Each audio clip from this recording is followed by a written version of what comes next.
Hello, everybody. I'm Larry Ridley, and this is the NFL on EA Sports. It may be hard to find a running lane today. The Steelers have the best rush defense in the league, and they're going against the Browns, who will try to avoid becoming one-dimensional. So for the call of this week's 17 matchup, let's send it out to our broadcast team, Brandon Guyton and Charles Davis. All right, Larry, EA Sports coverage of the NFL brings us to the steel capital of the world, Pittsburgh, PA, and Heinz Field. Today, the curtain falls on the regular season, and we've got a good one in store between the Cleveland Browns and the Pittsburgh Steelers. With Charles Davis, I'm Brandon Guyton. Charles, we look at this Steeler ball club entering play. They're hot as can be, winners of 8 of their last 9 games. I don't know if you'd call this start a surprise exactly, but they've proven that they're going to be able to stand toe-to-toe with anybody. Meanwhile, for the Browns here, they too were winners last time out, so something's got to give here. And I love it when both teams come in off of wins. Great mindsets, and it usually leads to a really well-played game. And they're going to start this drive in pretty good shape as they get it up past the 30. So here are the Steelers now to take over for the first time. And they're led out by the #1 overall pick back in the 2001 draft. He's been around a while. The lefty, Michael Vick. Early in his career, all we focused on with Michael Vick was his athleticism because he made some eye-popping plays along the way.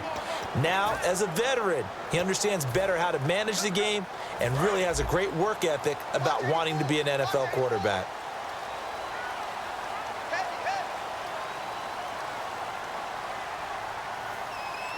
They come up with one running back. That's Bell. And Green with a catch left side. It'll be a gain of 8 yards, and it'll be second down. A good, safe pass there right off the bat. That's almost a rhythm play. That's what we like to call it. Get them into rhythm early, something safe, something they're confident about, something they feel good. And once that's completed, then you just keep moving from there because the confidence elevates. Now the first carry for Le'Veon Bell. And now they're going to get him down right at the line of scrimmage. Only a yard on the pickup, so from a good situation on 2nd and 2, it's now 3rd and 1. This offense has some speed, and certainly Martavis Bryant, he has some speed. He has that, and he has size. That's what makes him so difficult to cover, because just when you think you have to play him one way, the other attribute kicks in. Martavis Bryant could be an all-star real soon.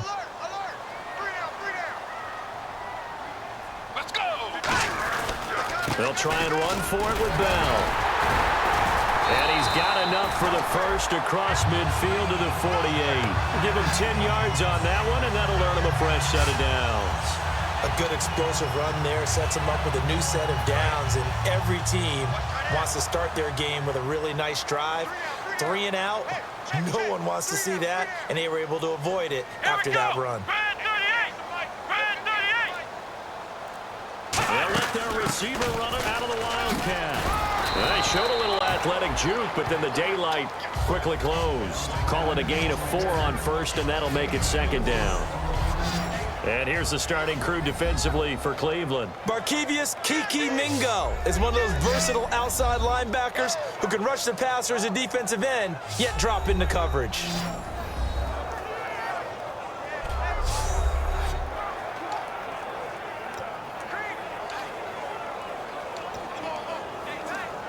And after the play on the ground, that brings up second down here.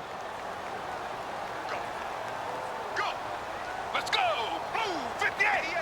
Blue 58. Well, now they'll try the end around. A beautiful fake. And he'll lose yardage on the play back at the 45-yard line.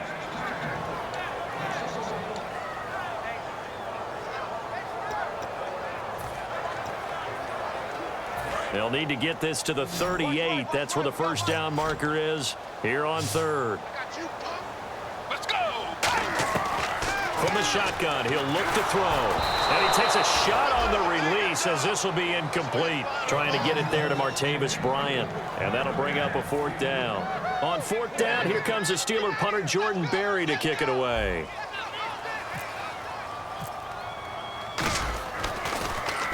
And he'll get this away into the icy winter air. And that'll hit in the end zone. Much too much leg there. That'll be a touchback.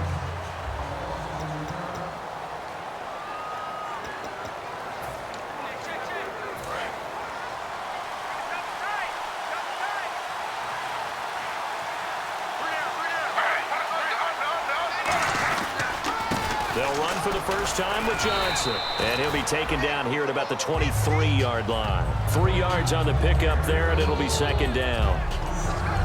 The starters for the Cleveland Browns. And let's discuss the tight end, Gary Barnidge. Sometimes he can get overlooked. I love how he emerged in 2015. We had a scouting report on him that said he was a good blocker, dependable receiver, but no stardom at all.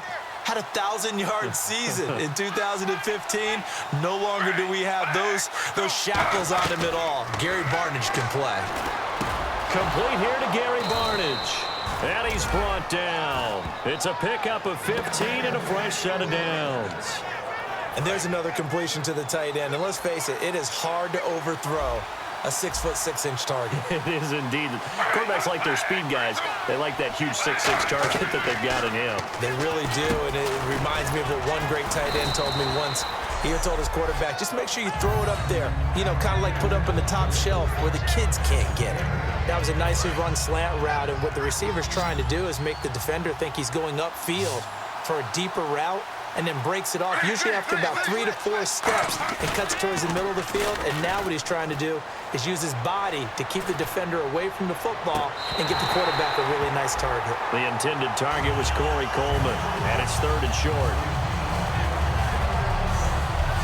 And the starting defensive unit here for Pittsburgh. Ryan Shazier ran so fast at his combine that many people thought someone actually ran for him. He's a linebacker who ran sub 4.4, and he uses that speed to make plays all over the field. Offense coming up, needing 2 yards on 3rd down.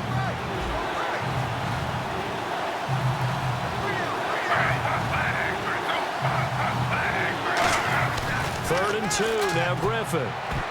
And that is incomplete. Really good, smart play by the defense, understanding 3rd and short, guarding the first down sticks, and being able to make a play on the football and bat it down. On 4th down, here's Andy Leon to kick it away. Back deep for the Steelers, Antonio Brown.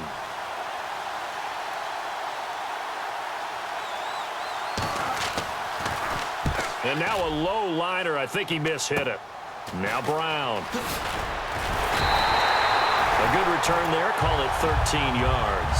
And the offense will come back onto the field for the 1st and 10. And now the Browns get ready as they head back out there. And as we're going to see right here, they have been laying some pretty electrifying hits in this one. And these are for real.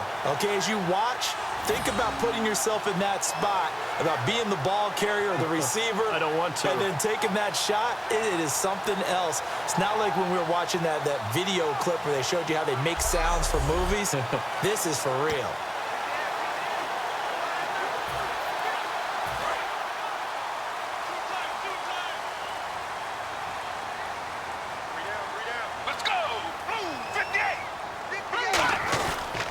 They'll start the drive with a carry by Bell. And he is going to lose yardage here. That's going to go as a loss of 2, and it'll be 2nd down. When the defensive line controls the offensive front the way we just saw there, it doesn't allow any of the offensive linemen to leak downfield and get to the linebackers and block them on the second level. You end up with the type of play we just saw. Linebackers didn't have to fight anyone off. Didn't have to knock anyone to the side. Didn't have to elude anyone trying to block them. They just saw the play, ran to the ball, and finished things off. They'll set up a throw. Green with a catch left side. And he's brought down. They give him 13 yards there on the play and a fresh set of downs. First down coming there on the intermediate passing play. That's been a point of emphasis, they told us in practice, using those medium routes to keep the defense off balance. And it wasn't just them telling us. We got to watch them practice it and work on it because they've been trying to fine-tune it and get it right before this game. And I think they have to be happy with the result. Give him 12 yards on that one. It earns him a fresh set of downs. really strong, effective run there out of a power set or a heavy set. 3 tight ends in the game, and that's tough for a defensive coordinator. They want to spot that lineup coming into the game early so they can get the proper defensive personnel on the field. That's why the coordinator is relying on some of the assistants to tell him what offensive personnel is hitting the field so he can adjust accordingly. They weren't able to stop him on that run. Yeah, give him 4 yards there. It'll be 2nd and 6. Not a run that you're going to write home about, but still a good first down run. That's what an offense calls staying on schedule. 3 to 4 yards on first down, you're set up very well for the rest. Back with Charles Davis, Brandon Gaudin. It's Steeler football to begin quarter number 2. They've got it 2nd and 6 to start things out. Let's go. Out of the gun, they'll look to throw. And the hit jarred loose. It's incomplete. Timing's crucial in any route thrown, but when you throw an out, so many things are going through the mind of the receiver. Catching the ball, timing it up with the quarterback. Are my feet going to get down inbounds? On that play, all those things going through his head might have caused him to drop it. He completes it to Bryant, and he's going to be out of bounds down inside the 20. 15 yards through the air and a first down. He's such a good route runner. Shows it there on 3rd down. Very proficient and a good pass. And you know what I've observed over the years in the NFL? The better a route runner you are, the more confidence your guy's going to have in you to go to you in important times because he can trust you being in the right spot, and they connected there and picked up a first down. 7 yards on the pickup there, and it'll leave him with a 2nd and 3. This drive is turning into an extended one, and the guy carrying the ball, he's becoming more like a body blows guy. Every carry is putting some damage on the defense. So after a while, I'm not too sure how many guys are going to want to run up and tackle him. He'll drop to throw. He was trying to find Ladarius Green there as tight end, and it's 3rd and short. My high school coach, John Ford, used to say all the time, if you're in a bad situation, laddie, don't compound it with a bad decision as well. And I think that's what we just saw there. Harassed in the pocket, and he throws into double coverage anyway. He called you laddie? He called me laddie, and that was the nicest thing he called me. On 3rd down, here's Bell. And he's in. Touchdown, Steelers. Le'Veon Bell with touchdown number 8 on the year. And the Steelers have taken the lead. I know we don't talk about it enough, but the intelligence level of the guys up front blocking, the offensive linemen, maybe the smartest guys in football overall. Add in a little bit of athleticism and a whole lot of toughness, you've got a lot to deal with, don't you? That's why the guys in the backfield get them really nice Christmas gifts, right? If they're smart, they do. Here's the Steelers kick team as they'll boot this one away. This will be taken very short. And they'll be set up pretty nicely here as they have it up to the 35-yard line. And now Cleveland geared up to take the field. And a tight game after punting last time. See if they can get something going on this drive. As they head to the field now, with the game this close, you got to feel there's a sense of urgency for them. And he fires one that's intercepted. Picked off William Gay. And his guys will set up shop at midfield at the 50-yard line. Oh, timing is everything on a route like this. He tried to drive that football into a tight spot. And if you're a little early or a little late, chances are there's going to be someone there. And sure enough, this one's going the other way. They come up with one running back. That's Bell. He's going to loft one deep left side here. Got a man that's caught at the 6-yard line. And into the end zone. Touchdown, Pittsburgh. And that catch puts him past the great Jerry Rice. For the most receiving yards in a single season, he's now up over 1,848. At one point, we called Jerry Rice Flash. How about the dash we saw here today? The dash towards his record and past it. What a tremendous achievement. And how much fun is it for us to be here to witness it? It's a pinch-me moment for us. And he puts it through.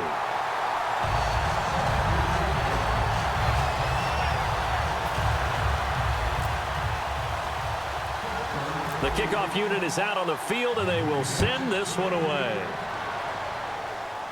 So a very short kick here. This will be taken by one of the up men. And they're going to have really good starting field position here as that's taken up close to the 40.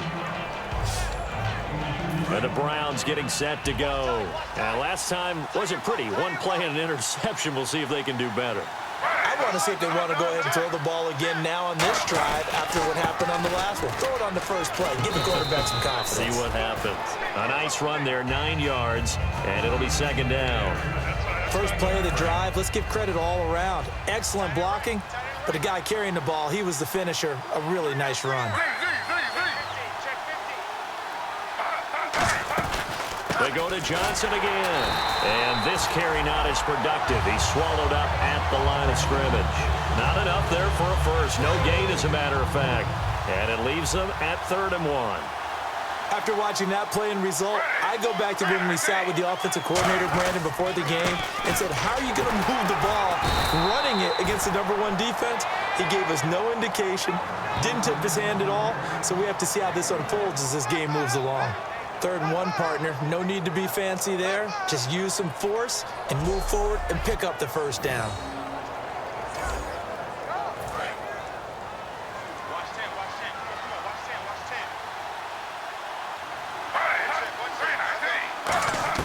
They'll throw on first down with Griffin. His throw incomplete. He was trying to get it to T.J. Jones that time. And it's second down. It's a tried and true formula, and I don't think it'll change for as long as we play football. If someone's trying to throw the ball and you can put pressure on them and make it tough, that's only going to help your defense. Yeah, he's since being hurried. He got rid of it before taking the hit, but incomplete. No gain on that one as it brings up a 3rd and 10. And while there was no gain on that run, we do know coaches whose identity is rooted in taking it almost to the limit and then changing things up on you down the stretch. And we're getting really close to that point in time, though, where the identity may have to go out the window, and they've got to go a little bit faster in order to try and win the game. Now that'll be tipped and intercepted. Picked off by the veteran James Harrison. And his guys are going to get the football at the 28-yard line. Now it appears we have a Steeler here slow to get up. And in Week 17, let's hope this won't affect him for the playoffs. We'll step aside.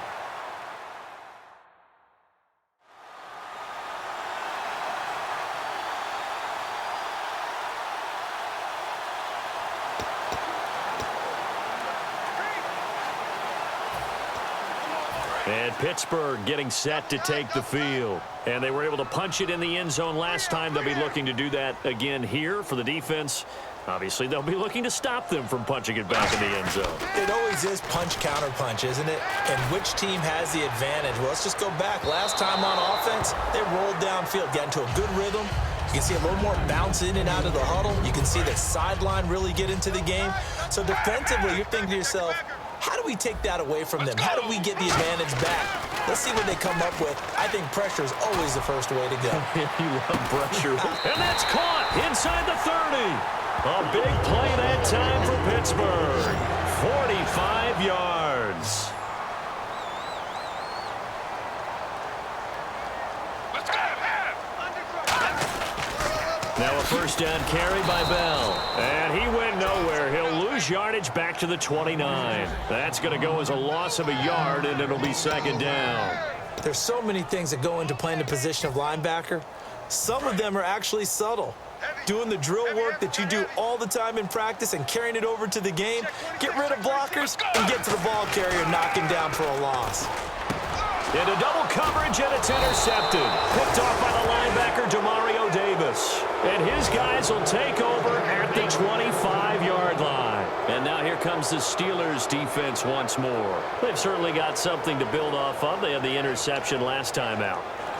And now they have to just make sure they're cognizant of not trying too hard for interceptions. Once you get one, it makes you a little more antsy to try and get another one. Now you got to be careful of double moves, different things like that against them. But they like the momentum that they've begun to build. We'll see if they can keep that momentum going. The linebacker Ryan Shazier there to make the tackle. 2 minutes to play here in the first half. Back to Heinz Field after this.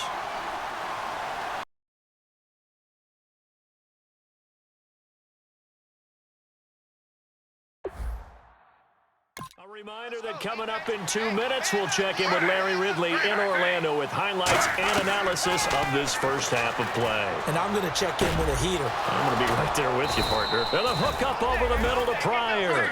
A really nice pickup of 14 yards, and it moves the sticks. And the offense moving quickly to the line. Now a play fake here on first down. Throwing middle, but it's incomplete. He was looking for Terrell Pryor that time, and that'll bring up second down. So incomplete on first. Let's see what second down has in store. There are a good number of coaches that any time they call an in route are really worried about the play because there's so much traffic ordinarily that the ball has to get through to get to the receiver. And on that play, it was batted down. And he's just going to get rid of this thing. To no one here. He throws it away, and now it's third. 10 yards to go on third. When defenses get to the quarterback that quickly, a lot of times it's called a jailbreak. It wasn't quite that fast, but fast enough that he had no time to look downfield and set himself to throw the ball. And as he tried to do that, he was hit, and it forced an incompletion. Well, they've had a pretty frustrating first half here offensively, and then just continued there with that incompletion. And definitely frustrating for them, but heartening for the other guys. Those stop troops, they're enjoying things right now because they've made it very difficult for them throughout the half. And now a high kick here as they'll try to cover this one. Oh, he'll field it in the end zone. Give him 11 yards that time on the return. And the Steelers are going to take over 1st and 10 deep in their own territory. Here comes Michael Vick now leading his offense back out there. He's got the lead here in the second quarter. He's thrown the touchdown, but also an interception. As a quarterback, does that interception, even though you're playing while your team's got the lead, does that always stick in the back of your mind a little bit? For the best ones, it just upsets them that they did that because they don't think there should be any blemishes on their record. They think that they're way better than that. So your confidence gets tested a little bit. Being able to go back out there, maybe throw another touchdown, that'll tamp that down in a big way. Yeah, because he's looked pretty good to this point. Now he'll look to throw here on 2nd and 10. He's got him in, complete. A big play that time for Pittsburgh. 41 yards. They come up with one running back. That's Bell. Now on first down, he'll drop to throw it. Over the middle here to Brown. Now hold everything here. We're going to get a timeout by the offense. It's just their first, so they'll have 2 remaining here before we get to halftime. Hey. Got three. Three down. Let's go. Off the play fake, he'll look to throw. He's going to loft one deep left side here. Trying for Brown, and it's intercepted. A great read, and it's picked off. And a big turnover there as his guys will get the football back. And the Browns offense back out there ready to take over. And what do you think goes on here in this situation? If you got the football, you're trailing, you're back in your own territory with just a little time. Do you try something? You're thinking about jump-starting your team, right? You just mentioned it. They're down. They're trying to get back into the game. But you got to figure if something goes wrong, you may have put yourself in a spot where you may not be able to come back in the second half. Managing risk is a big decision here. Here's Griffin. He's going to loft one deep left side here. And he's unable to grab it. Thought he might have had position, couldn't hold on. Third down. Third down here for the offense after the incomplete pass. And when all else fails as a defender, when you're not there in the coverage, your best friend is exactly what we saw there. A big play shot. And the Steelers signal for another timeout. And now following that timeout, the defense back out onto the field. Here's Andy Lee now as he's on to punt for Cleveland.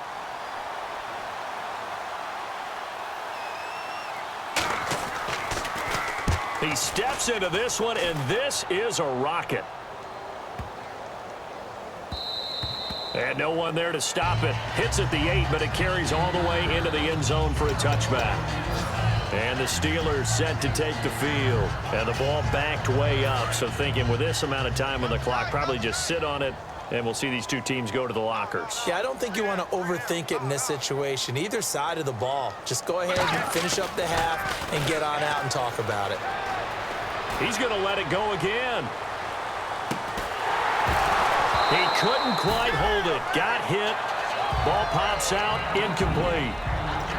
On every offensive coordinator, every play caller sheet, They have about 5 or 6 plays per game that they call shot plays or big plays, and you don't get many opportunities to dial them up, and they just did, and they drop it with a great chance to make a big play. That's going to hurt. And he bats it away, and it falls down incomplete. Now, whistles come in. We're going to get a timeout here by the offense. And with halftime on the horizon, they'll be out of timeouts from here forward. They come up with one running back. That's Bell. They'll look to throw. Now the pressure comes, and he goes down. Just inside the 10, back at the 9. So the defense had a chance to catch their breath, and now they're back out and ready.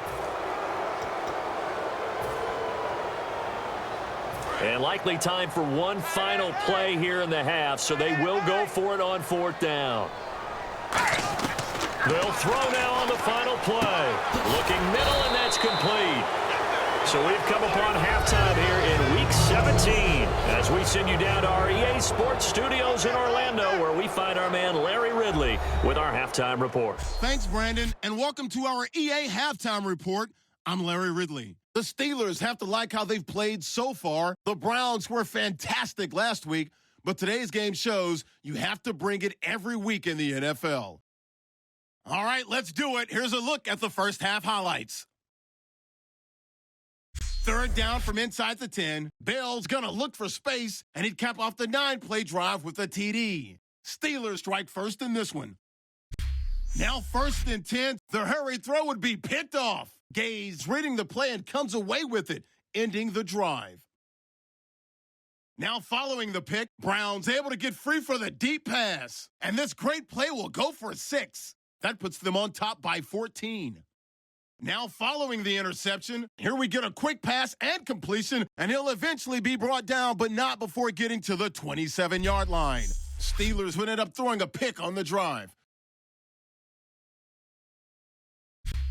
Now to late in the 2nd. Brown's able to get free for the deep pass, and the pass and catch will end up going for 41 yards. The drive would wrap up with the pick by the defense. So that'll do it for us here in Orlando. Let's get back up to Pittsburgh as we hand it back over to Brandon Godden.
Both teams appear ready for the fight ahead, and we resume action here in quarter number 3. The return man here, T.J. Jones. Now a hit and a loose football. And they will take over at the 29-yard line. And that has to be so frustrating because you know that they had something set up there for this first drive of the second half. It wasn't the fumble. Sometimes no matter what you go over at halftime, no matter what you say, errors will result, and that's exactly what happened here. They were trying to change things from what happened in the first half. Instead, they continue to make mistakes. Tough day, tough sledding right there, and it's been that way the entire game. Not a whole lot of room to ramble for him. Yeah, you're right. It's been that way all afternoon. Didn't get a whole lot better there. On second down, it's Bell. Yeah, he had a quick little spin move, but the door shut fast as he's dropped. It'll be a gain of 5, but still about 3 yards shy of the first down marker, and now it's third down. And this defense looks for one more stop here on third after the run. 3 down. Hey, check. Here we go. 190. 190. 58, boy. 58. Out of the Wildcat, a wide receiver carry. Room here to run. And he's going to take it in for a Steeler touchdown. Martavis Bryant with his 16th touchdown of the year. And the Steelers find a way to stretch their lead. Boswell for the extra point. No lead safe in the new NFL, but this score is really going to give them some needed breathing room. And it's no good. Oh, he misses the extra point, and our score stays right where it is. Here's the Steelers kick team as they'll boot this one away. And that'll carry over the back line of the end zone for a touchback. And now Cleveland geared up to take the field. They trail offense first time to touch the ball in quarter 3, and we'll see what they can do. And I can't wait to see what they have planned, because some teams script to start a half. Other teams just go, okay, these are the sequence of plays we want to run. These things worked well for us. And sometimes they throw in that big chunk play right away. Shocker. Try and get after them early and try and create a big play to give themselves some momentum. See what they have up their sleeve. Again, it's Johnson. And they're able to get this one across the 35. 12 yards there as they move the chains. Well, so much for him being bottled up throughout the day. Finally finds a way to break through and get a really nice gain. The defense had felt great about what they had going. Now they've got to turn their attention to getting it back in that direction. Can they bottle him up again? Because I'd say after that run, confidence is pretty high for him. Going to throw right side here, complete. It's an 8-yard pickup, and it's a second down. Cool under pressure right there, escaping the pocket and finding what I think was not his primary target. And some of these guys are just so comfortable getting outside of the pocket that they'll do it on purpose. It doesn't even need to be a breakdown. They move, and they know it affects the defense, because a lot of times you get lost in coverage in the secondary. And I think you're exactly right. Wasn't his primary target. Found a secondary guy who sprang open, probably because of his movement out of the pocket. Play fake to Johnson. Now here's Griffin. Under a heavy rush, and down he goes. Arthur Moats in there to get him, and that's sack number 6 for him on the year. Here's Andy Lee now. He's been one of their few bright spots so far. He gets this one away, and boy, it's another boomer. 36 yards on the punt with no return. And the Steelers will go on offense here, 1st and 10. And now out come the Steelers. And they will simply, Charles, be looking to duplicate what they did last drive when they were able to push it in for 6. And they hope it'll be that easy, right? To be able to take exactly what happened before, replicate it. They may have to make a few additional changes along the way, because I'm sure the defense will make some adjustments, but they've got to have great confidence having scored the last time out. And he will lose yardage on the play, back at his own 19-yard line. It's a loss of 2 there, bringing up 2nd down. And the good thing about the top-notch safeties, they can play from deep coverage, or they can play close to the line of scrimmage, and the end result is often the same, a big-time play for their defensive team. And that's exactly what we just saw. They'll try a little trickery here on the end around. And he'll get this up only to about the 22. It's a gain of maybe 3, but it's going to leave him with still about 8 or 9 to go on third down. In my book, that's running the ball well, but with intelligence. How about him keeping the clock moving, staying in bounds? Yeah, even though it's the third quarter, you're thinking ahead, aren't you? This is where your running game can really help you with a lead in the second half. I agree totally. It's not just end-of-the-half situations that you worry about the clock. It's throughout the game. And with a lead, stay in bounds. Make them fight harder to try and catch you. I don't care how many times we see it. I still get a kick out of watching quarterbacks and receivers do the pass tree in pregame warm-up. But I always remember that when we go to practices, we see that after practices as well. They really tune it up, don't they? They tune it up. They know why they do it for these situations. First down. And they build that trust, and that's why they're able to find him in this type of a situation. That's going to go as a loss of 2, and it'll be second down. On offense, the guy that you want to have the best eyes on the field are your quarterbacks, so you can see everything pre-snap, and then, of course, as the play develops. On defense, oftentimes it's the linebacker. And on this play, his eyes took him right to the ball, and he made a nice tackle. And he takes this up right near the 45-yard line. And he's able to get more than half of what they needed. That brings up a 3rd and 5. On a 2nd and long, it's really nice to see an offense that has enough confidence to run the football in that situation. I think that goes back to their practice and game planning.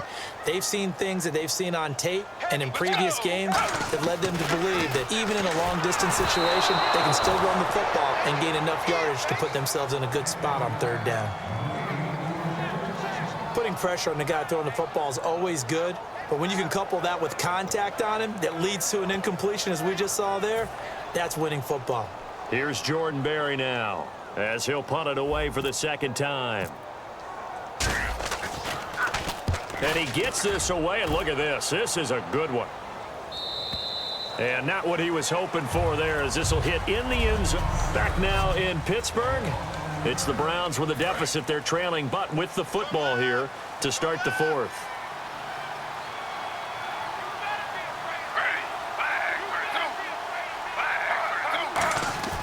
On first down, Griffin. He's got a man. It's Corey Coleman. And he'll get to the 29-yard line, brought down there.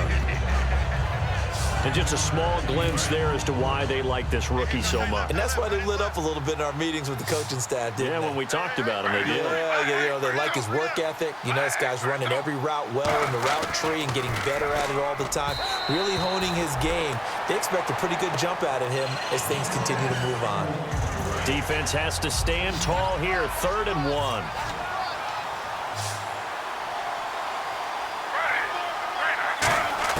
On 3rd and 1, Griffin, incomplete. He had his hands on it but couldn't pick it. But it's now 4th down. I know that interception was dropped, and it would have been their 3rd of the game, and I will guarantee you, in the huddle, on the bench, all the defensive guys have been talking about is, we've got this guy right where we want him. Who's going to get the next one? It almost becomes a challenge, and they've missed a golden opportunity. With it is Brown. It'll be a 51-yard punt that time. And the offense will take over with a new set of downs. And Le'Veon Bell making his way back out onto the field now. And there are the numbers. Got off to that torrid hot start. We thought he was in for maybe a career day. Not the case. No doubt about it. It almost looks like a misprint after what we saw in the first half. But let's give a little bit of credit to the guys on our side of the ball. They went in at halftime, made a few adjustments. And you know what else? They didn't lose their confidence in their ability to play. Because a lot of times you get beat down in the first half. It gets ugly in the second half. They've come out with a new resolve and a renewed determination. They come up with one running back. That's Bell. He'll get the football here. Stays on his feet. It's a 4-yard pickup there, and it leaves him with 3rd and 5. The 4th quarter here, they've got the lead. They want to keep it on the ground. That's what they're doing. Smart football. Keep the clock grinding. Keep it going. But you got to figure now, they're going to see more people stacked up at the line of scrimmage as they try and bleed it out. Out of the gun now on 3rd down. He gets it to Brown, complete. And he's got the first before he's brought down at the 39-yard line. He's played a great game. It continues right there, even with this lead, confident to throw the pass and have the reception made. There's no doubt who the leader of their team is there? There's no doubt who they want to ride all the way to the finish. The strategy would tell you run the football, run the clock down. Instead, they're letting him throw it because they feel that confident in what he's getting done. Got to give credit where it's due. Really nice defense on that play. The pitch and catch was successful, but not any run after it. Let's go. This is Bell, and he is going to lose yardage here. He'll wind up losing 3, and now it's 3rd down. And in this situation with the lead 4th quarter, they're liking keeping the ball on the ground, I'm sure. That's just smart football, but you know the defense has to know it as well. They've got to stop them here. So now we're going to see that loading the box in a big way. 6, 7, 8, 9, whatever it's going to take, puts a little bit more pressure on your big offensive line. Over the middle here to Brown. A good gain of 14 there, and it moves the chains. And defensively, they just don't seem to have much of an answer for this passing game. Not at all. Look at the confidence that's exhibited here. With that type of a lead, clock on their side, instead of running it, they're still throwing it, trying to pick up first downs and keeping the football. Offense comes to the line now, 1st and 10. 3 down, 3 down.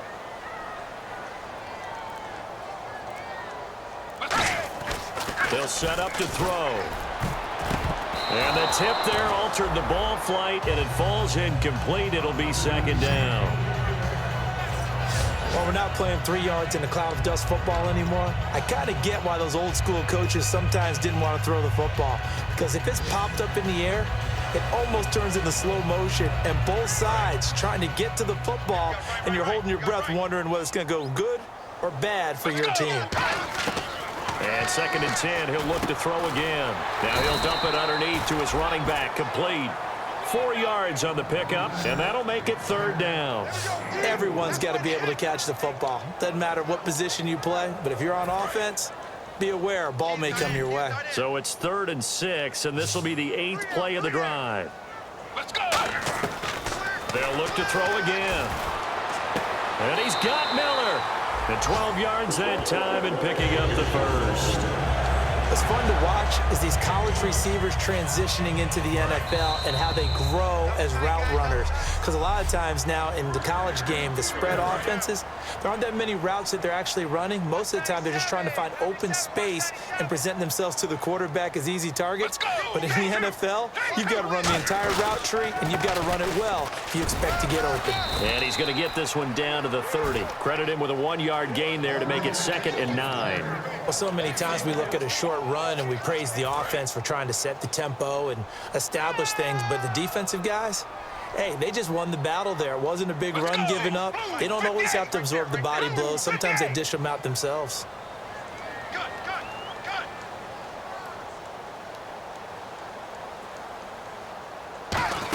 They'll get their receiver involved here. It's Brown. And that play is blown up, losing yardage back at the 35.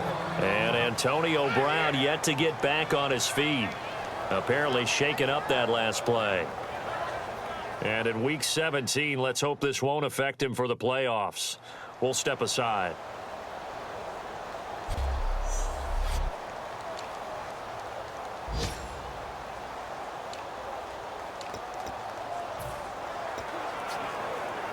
Long drive. The defense just cannot seem to catch a break and get off the field.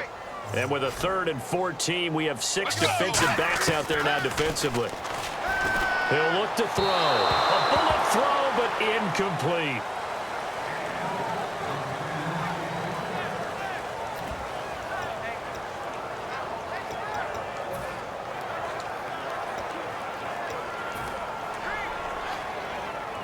Now Chris Boswell for the Steelers field goal try. It'll be spotted on the right hash. A 52-yard attempt. And this kick is not going to be close. It's well short, well right to boot. And this score will stay right where it is.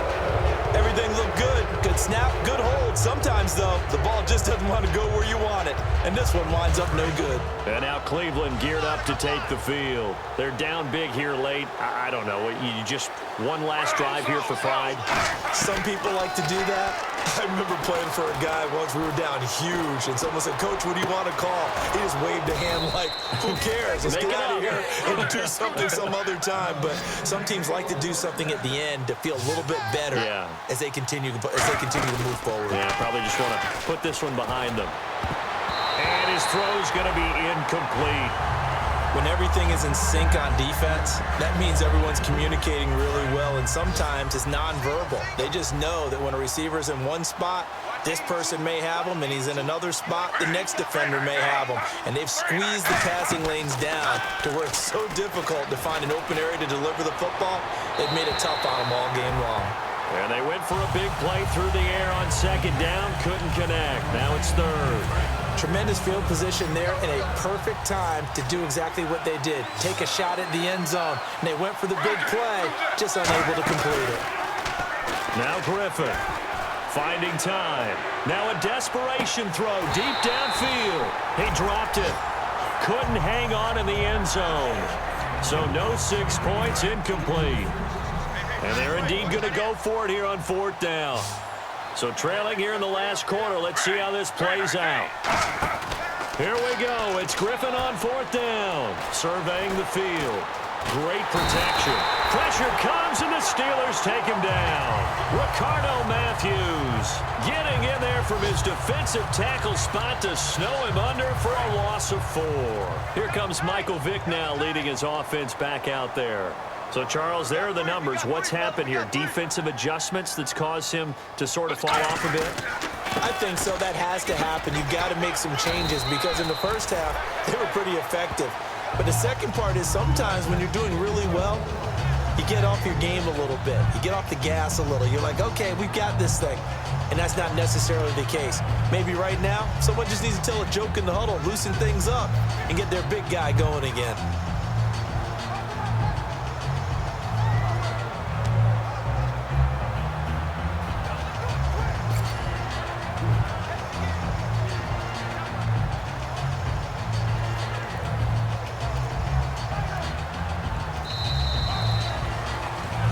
The storyline of this one, Charles, no doubt the number 0. Zilch, nada. A shutout so hard to do in the NFL. It really is, and what an accomplishment because you feel that not just on the defensive side, but as a full team. There's a lot of pride that goes into shutting out an opponent. And how about that 0 on the scoreboard for them, going along with those zeros in the time column too.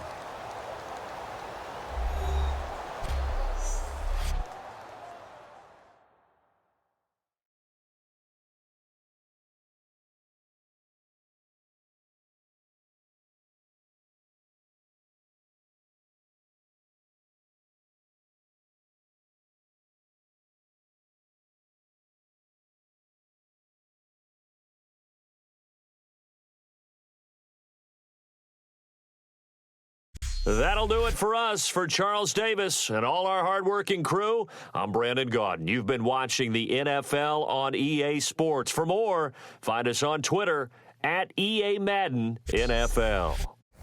The Steelers are winners as we say so long from Heinz Field.